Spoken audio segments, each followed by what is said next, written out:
अब हम पढ़ेंगे पाठ 6। हमारे पाठ 6 का नाम है तेल का आविष्कार।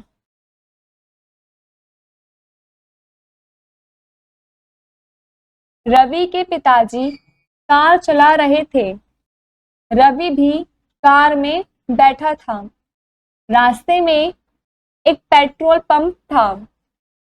रवि के पिताजी ने वहां कार रोक ली। कार में पेट्रोल डाला गया। रवि के पिताजी फिर कार चलाने लगे। क्या पेट्रोल के बिना कार नहीं चल सकती? रवि ने पूछा। जो रवि है उसने अपने पिताजी से पूछा कि कार पेट्रोल के बिना नहीं चल सकती? नहीं, पिताजी ने उत्तर दिया।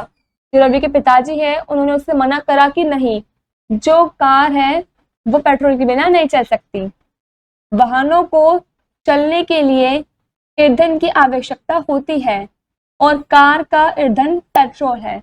जो वाहन होते हैं उन्हें चलने के लिए ईंधन की आवश्यकता होती है और जो कार है उसका ईंधन पेट्रोल है। मतलब कार के अंदर पेट्रोल डालेगा तभी कार चल पाएगी। और किन वाहनों का ईंधन पेट्रोल है? जो रवि है, रवि ने पूछा कि और किन किन वाहनों का ईंधन जो है वो पेट्रोल है। कार के अलावा स्कूटर, मोटरसाइकिल और वायुयान का ईंधन भी पेट्रोल है। पिताजी ने बताया।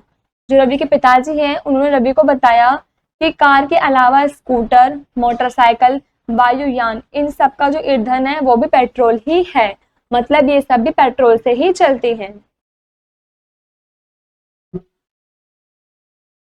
क्या बसें और ट्रक भी पेट्रोल से चलते हैं? रवि ने फिर पूछा। नहीं, बसों और ट्रकों में डीजल का प्रयोग होता है, पिताजी ने उत्तर दिया। जो रवि है उसने फिर से ये सवाल पूछा कि क्या बसों और ट्रकों में भी पेट्रोल से का यूज करते हैं, उसके अंदर भी पेट्रोल डलता है? तो पिताजी ने उत्तर दिया कि नहीं, बसों और ट्रकों में डीजल का प्रयोग होता है। पेट्रोल और डीजल कहाँ से आते हैं? रवि ने पूछा। जो रवि है उसने अपने पिताजी से पूछा कि पेट्रोल और डीजल कहाँ से आते हैं। पिताजी ने कहा, पेट्रोल और डीजल को पेट्रोलियम पदार्थ से बनाया जाता है। जो रवि के पिताजी हैं उन्होंने रवि को उत्तर दिया कि जो पेट्रोल और डीजल है ये दोनों पेट्रोलियम पदार्थ से बनाए जाते हैं। पेट्रोलियम पदार्थ को कच्चा तेल भी कहते हैं। जो पेट्रोलियम पदार्थ होता है उसको हम कच्चा तेल भी कहते हैं। इसे धरती के नीचे से निकाला जाता है। जो पेट्रोल या डीजल वगैरह इसे हम धरती के नीचे से निकालते हैं। फिर इसे शोधशाला में ले जाकर शोषित किया जाता है। फिर हम इसे कहाँ पर लेके जाते हैं? शोधशाला में लेकर जाते हैं और वहां पर इसको शोषित करते हैं। पेट्रोलियम पदार्थ को शोषित करके पेट्रोल, डीजल और मिट्टी का तेल बनाया जाता है। यदि हम पेट्रोलियम पदार्थ को शोषित करें तो पेट्रोल, डीजल और मिट्टी का तेल बन सकता है। पेट्रोल और डीजल का प्रयोग वाहनों में होता है तथा मिट्टी का तेल घरों में प्रयोग होता है। जो पेट्रोल और डीजल है उसका प्रयोग हम वाहनों में करते हैं और जो मिट्टी का तेल है उसका प्रयोग हम घरों में करते हैं। मिट्टी के तेल का प्रयोग बिजली उत्पन्न करने वाले जनरेटरों में भी होता है। जो मिट्टी का तेल होता है उसका उपयोग हम जनरेटरों में भी करते हैं। ये पिक्चर है स्टोव की और ये पिक्चर है जनरेटर की।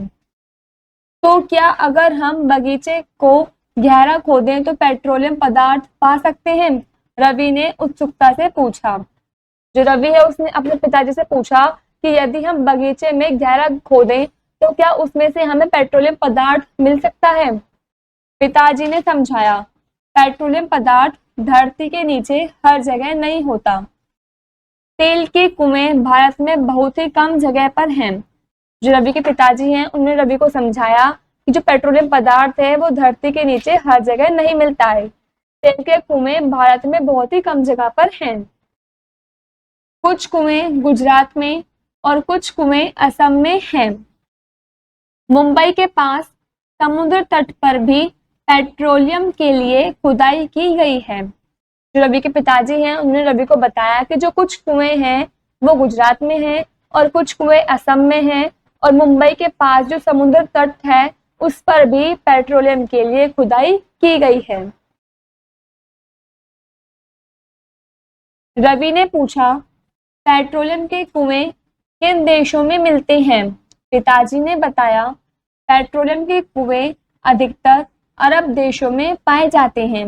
जो रवि है उसने अपने पिताजी से सवाल किया, पूछा कि जो पेट्रोलियम के कुएं हैं वो किन देशों में मिलते हैं। तो रवि के पिताजी ने उसको बताया कि जो पेट्रोलियम के कुएं हैं वो अधिकतर मतलब ज्यादातर अरब देशों में ही पाए जाते हैं। इनमें सऊदी अरब, ईरान, इराक और कुवैत प्रमुख हैं। इनमें से कुछ अरब देश ऐसे हैं जो काफी प्रमुख हैं और वहां पर ये पेट्रोलियम के कुएं पाए जाते हैं। ये देश बाकी अन्य देशों को कच्चा तेल निर्यात करते हैं। ये जो देश हैं ये बाकी दूसरे देशों को, अन्य देशों को कच्चा तेल निर्यात करते हैं। भारत भी इन देशों में से तेल आयात करता है। जो भारत है वो भी इन देशों में से तेल को ही लेता है।